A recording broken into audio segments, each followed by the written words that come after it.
Guys, andito tayo ulit sa ating ni-interview. Puntahan natin ulit siya dahil mayroon tayong ibigay sa kanya.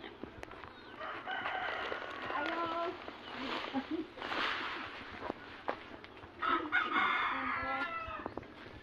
Kanya bonte, kanya bonte.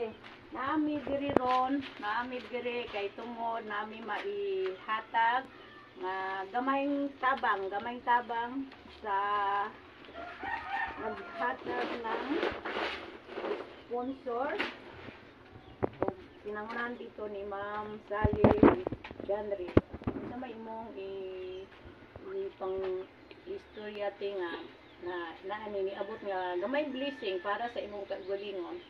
Kung magpasalamat ko dako nga nihatag si Ma'am Sally Torres o si Jange sa bugas nga niya karon. O nagpasalamat ko sa mga sponsor o unta katabangan pag-uban mga tao masama na mo nagkalisoy.